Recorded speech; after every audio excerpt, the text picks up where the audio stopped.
Então, bom dia. Bom dia, se não começar a chover durante a transmissão de hoje. Espero que tenha tido um grande fim de semana. E esta é a edição do dia 25 de novembro, já lá vamos, do ano da graça de 2019. O meu nome, como sabe, é Camilo Lourenço. Bom, vamos então ao dia 25 de novembro. Eu sou daqueles que acho, já tinha dito aqui na semana passada, que o 25 de novembro é uma data tão importante ou mais do que o 25 de abril. E não vou fugir às palavras, porque Portugal caminhava para uma democracia que daí a deixar de ser democracia e a ser um regime totalitário, não é? À la Soviécia. E, portanto, o dia 25 de novembro foi o dia em que as pessoas sensatas, inclusive militares, se levantaram para pôr o país na ordem. E para pôr o país na ordem significou pôr na linha Álvaro Cunhal, Vasco Gonçalves e aquela gentalha toda que se dizia democrata, mas o que queria era instalar em Portugal um regime à la Roménia, à la Cuba e por aí adiante. E, portanto, o dia 25 de novembro é um dia importantíssimo. Mas, eu estou a introduzir esta questão hoje, não é só por ser dia 25 de novembro, é pelas tontices, que é para não chamar idiotices, que se dizem em Portugal, normalmente em relação a este assunto. E já agora, deixem-me só ver se está tudo bem com a sua imagem, parece que sim. Bom, então, porquê é que digo isto? Olha, porque li, alguns no fim de semana, umas declarações do senhor, do militar Vasco Lourenço, eu nunca sei como é que é de classificá-lo do ponto de vista de patente, portanto vou dizer militar Vasco Lourenço, a dizer que aqueles dias fraturantes ou que dividem os portugueses não devem ser comemorados. Bom, se houvesse dúvidas, teríamos percebido por estas declarações de que lado é que estava Vasco Lourenço, no dia 25 de novembro. Se houvesse dúvidas, eu nunca as tive e não as tenho. Mas é para ir além disto. E porquê? Deixem-me perguntar. Bom, não é deixem-me perguntar.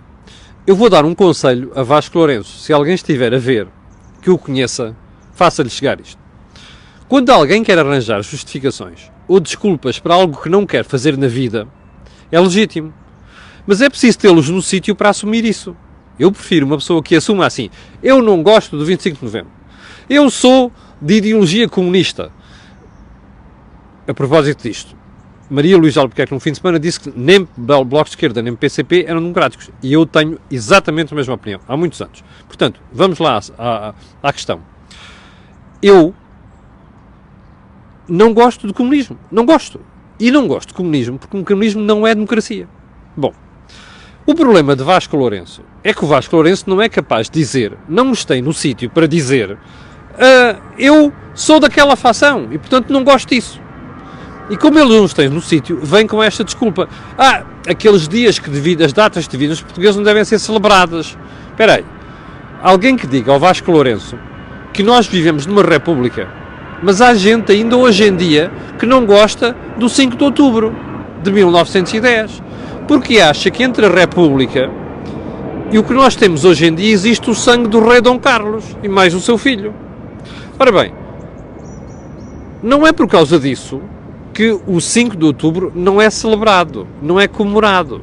Bom, e nós podíamos ir ao passado, buscar outras datas importantes que dividem os portugueses, mas que não deixam de ser celebradas. Portanto, faça-me um favor. O Vasco Lourenço e os revisionistas e todos os outros, se não gostam de uma coisa, assumam isso, digam assim: eu estive do outro lado. Não venham com desculpas idiotas, porque isto passa um outro estado de minoridade mental a quem diz estes disparates. Bom, portanto, recuperando aqui a ideia, eu sou pró 25 de novembro, eu celebro o 25 de novembro. E mais, tenho muita pena de não ter conhecido o Jaime Neves. Ok? Tenho muita pena. Em vida. Bom, segundo ponto da conversa hoje. A deputada, em roda, livre, Joacine Catar Moreira. Eu estou deliciado a ver o espetáculo dos últimos dias. Bom, eu já tinha ficado com dúvidas em semanas anteriores, mas nunca as disse aqui. Porquê? Porque era especulação. E porque podiam começar a dizer que eu tenho alguma coisa contra a senhora e não sei das quantas, e como eu gozei com algumas coisas que a senhora disse, andou a fazer, não queria que cheirasse a excesso. Portanto, calei-me nas últimas semanas.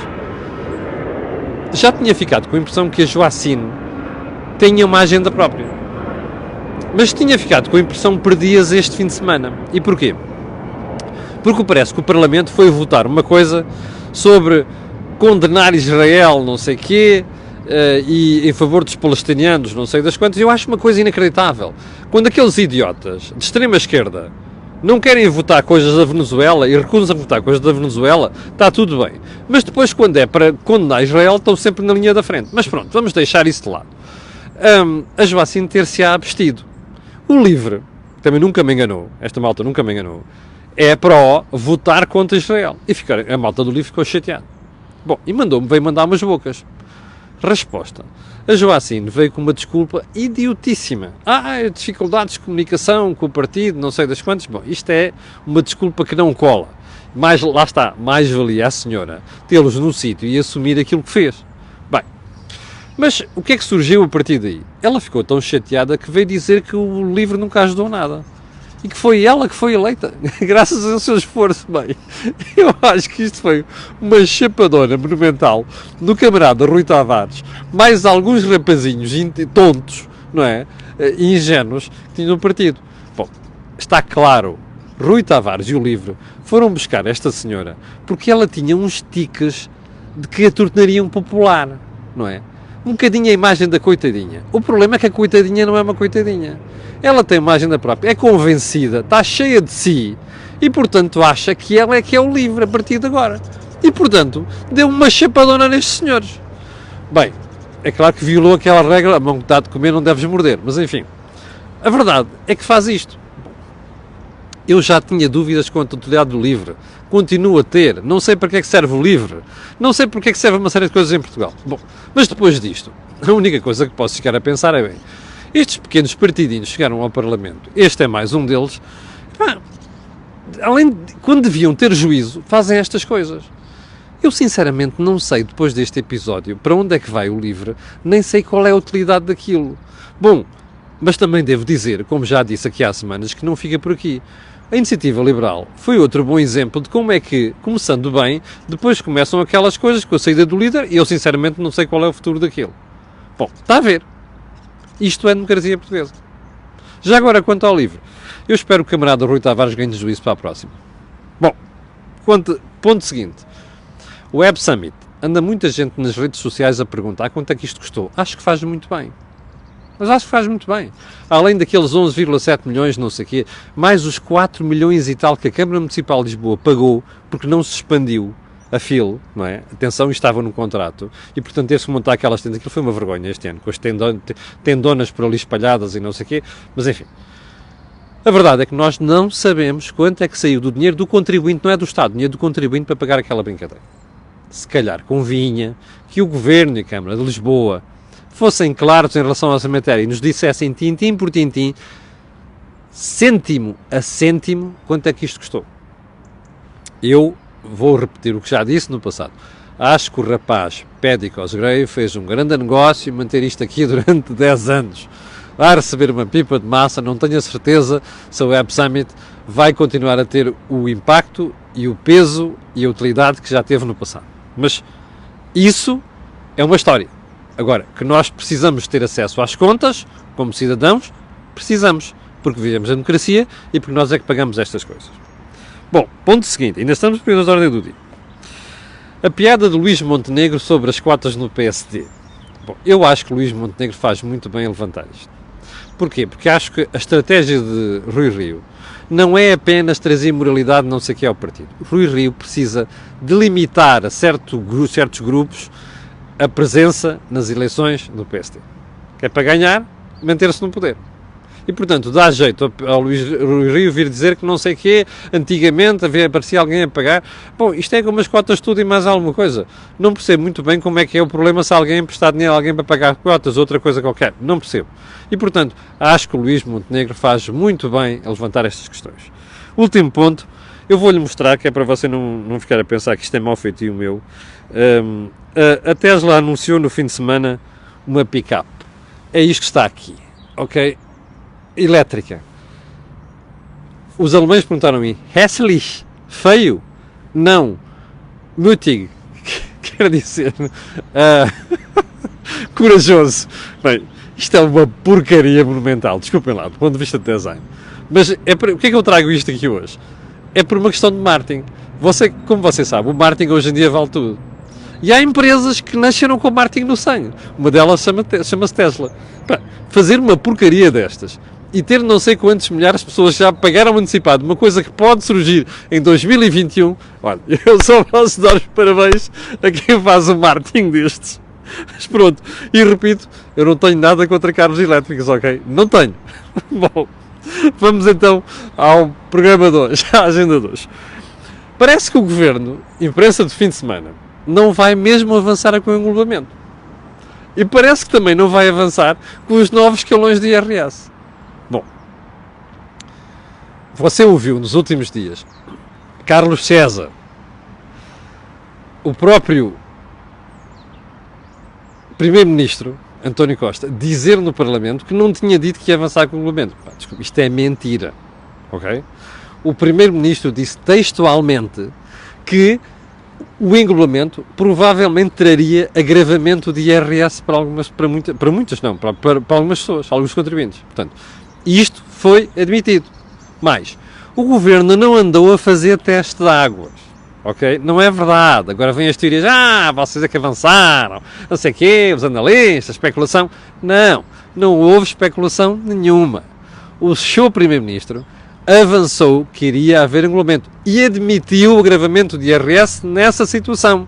Não fui eu que disse, foi o seu Primeiro-Ministro, António Costa. Bom, e também o seu Primeiro-Ministro e o seu Ministro das Finanças disseram que iam avançar com novos escalões no IRS. Para quê? Para livrar aqueles da classe média mais baixa da pressão fiscal e fazer crer ao país que estão no caminho da progressividade do IRS, que é uma coisa inventada nos artigos malucos da Constituição. Bom, a verdade é que isto parece que já não vai avançar. A pergunta é porquê? Eu vou-lhe dizer porquê. Não tem nada a ver com testes, vamos avançar em 2021, não sei o quê. Não é nada disto. É que o seu Primeiro-Ministro, o seu Ministro das Finanças, levaram uma rabecada interna no próprio PS. Houve gente graúda dentro do PS que se atirou à ideia. Porquê? É muito simples. Porque para ir livrar coisas cá em baixo, com o eleitoralismo típico do seu Primeiro-Ministro, era preciso agravar o IRS dos 25 mil euros para cima, percebe? Tanto com englobamento como novos escalões. E, portanto, isto chateou muita gente do PS e da área do PS que está nesta situação. Você dirá, não pode ser, as leis são feitas assim. Eu já lhe expliquei aqui porque é que a lei do alojamento local limita a 7 casas, no máximo, que cada pessoa pode ter. Não é? Eu já lhe expliquei. Porque há políticos que também têm 7 casas. Está a perceber? O problema é esse. Portanto, muitas vezes as leis são feitas à medida do cidadão e dos interesses. Ora, cá está mais um exemplo. Você dirá, também imagino 2021 vai avançar. Não sei se vai avançar.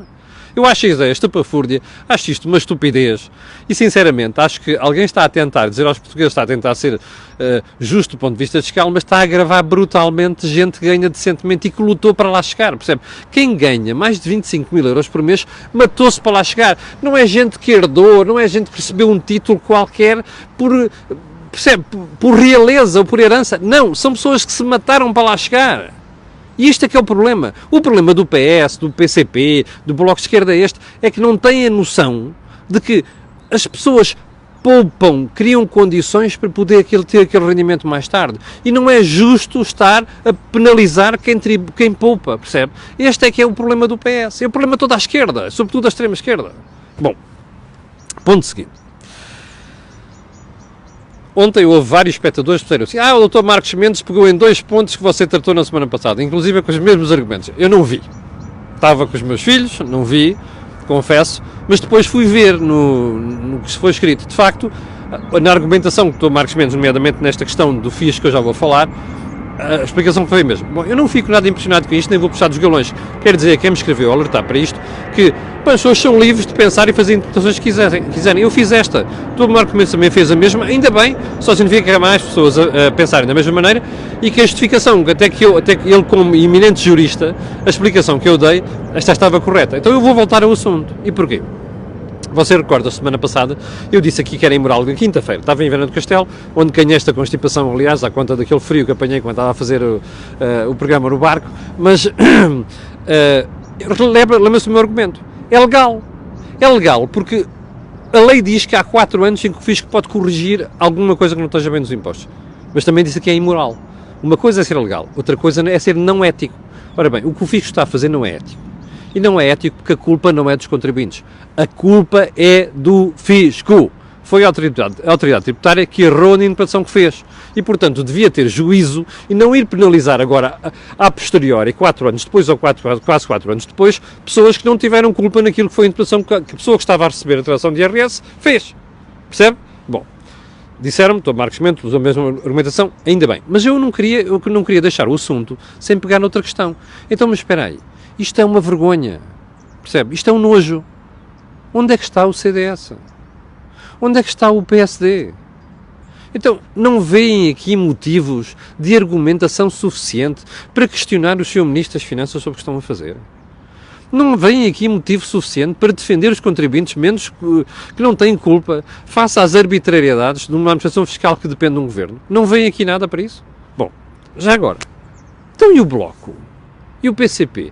Estão solícitos a correr atrás do eleitoralismo, defender este, defender aquele, não sei o que, estão calados? Espera aí, onde é que está a argumentação habitual que estes partidos usam para estar a justificar a sua intervenção? Esqueceram-se, distraíram-se, não é assunto para eles. Já agora, e o Sr. Presidente da República pronuncia sobre tudo e mais alguma coisa, não é? Faz aquelas figuras indizíveis na Web Summit, não é? Eu ainda estou horrorizado com aquela imagem do nobody, percebe? Eu estou impressionado com aquilo. O Sr. Presidente da República não encontra tempo na sua cabecinha e na sua agenda para condenar isto. Bom, parece que os contribuintes são um parente pobre desta economia e desta sociedade, porque não há partidos de extrema esquerda, não há partidos de direita, não há partido do governo, o PS obviamente está comprometido com a administração fiscal, não está para se chatear, não é? E pelos vistos não há Presidente da República capaz de defender 10 mil contribuintes, não tem culpa nenhuma de que o fisco tenha feito uma interpretação errada em relação à declaração de IRS. Está a ver? Este é o país que temos. Não esqueça. Você votou nisto. Não esqueça disso. 55,6% dos portugueses votaram nesta marmelada. Bom, ponto seguinte. Meu Deus, já vamos com 20 minutos. Bom, eu vou deixar a entrevista da doutora Teodora Cardoso, ex-presidente do Conselho de Finanças Públicas, ao meu jornal de hoje. Eu vou-lhe dar um conselho. Leia a entrevista. Ok? Leia a entrevista. Vale a pena. Está ali tudo de quanto sério se pode dizer sobre finanças públicas em Portugal. Ok? Está ali tudo sobre porque é que estar a subir impostos, aumentar a despesa, subir impostos, é um erro. Está ali tudo sobre porque é que nós temos que criar um ambiente para tornar as empresas mais competitivas, inclusive do ponto de vista fiscal. Está ali tudo sobre a falência da segurança social. Lembra-se do Farinhas Mansas? Está tudo bem. Não sei quantos nesta legislatura aumentou-se 22 mil milhões de euros o superávit da segurança social. Lembra-se disso? Vá ver o que ela diz. Lembra-se das tretas do Primeiro-Ministro sobre a segurança social? Vá ver o que diz a doutora Teodora Cardoso. É das pessoas, não é de direita, atenção, que eu tenho mais respeito em Portugal, já expliquei aqui. Está tudo nessa entrevista. Mas leia, porque eu amanhã vou explicar em detalhe algumas destas coisas. E porquê é que eu vou saltar estas duas questões e vou para a última, que é ainda as heranças e a vida de luxo do José Sócrates. Bom, então vamos lá ver. O engenheiro não, ele não é engenheiro. Sócrates terá dito: nunca fiz vida de luxo, ao juiz Ivo Rosa. Bom, então eu vou-lhe ler o que aparece nas descrições do Correio da Manhã sobre aquilo que Sócrates disse. Não se esqueça disto, nunca fiz vida de luxo. Diz assim: eu sempre tive dinheiro da minha mãe, sempre fez o que podia por mim. Tomei a decisão de fazer férias e tinha condições para as pagar.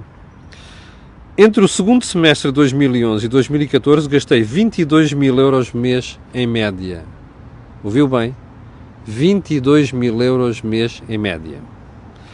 O Carlos Santos Silva disse-me, manda-me as faturas que eu pago. Eu não consigo perceber uma coisa. Como é que alguém diz que não fez vida de luxo com férias de 45 mil euros? Eu não consigo perceber isto. Eu suspeito que a esmagadora maioria de quem está desse lado também não consegue perceber. A única dúvida que eu tenho é se o juiz consegue perceber isto. Eu acho que José Sócrates, cada vez que abre a boca, enterra-se cada vez mais.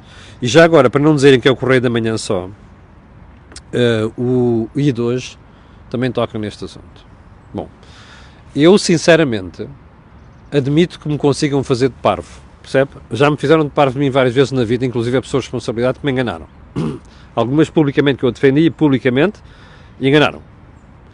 Já como jornalista. Mas há uma coisa que lhes vou dizer. Eu nunca na vida hei de engolir este tipo de história. Porque isto aqui, além de fazer rir, é sério demais, é grave demais, para passar assim perante a cara de qualquer português. Bom, chegámos ao final da conversa de hoje. Vou-lhe dizer que eu peço desculpa, não houve think tank na semana passada, por impossibilidade de 2 dos 3 participantes. Vai haver esta semana, vai ser na quarta-feira, provavelmente por volta das 18 horas, mas eu amanhã dar-lhe uma hora mais correta. Quanto a nós, amanhã às 8 da manhã, cá estarei, e para o final, às 2.600 pessoas ou 2.700 estão em direto, além de agradecer, eu quero pedir aquilo que peço sempre, colocarem um gosto e fazer partilha nas redes sociais, porque aquilo que houve aqui, mesmo constipado, não vem mais sentido nenhum. Obrigado, com licença, e até amanhã às 8.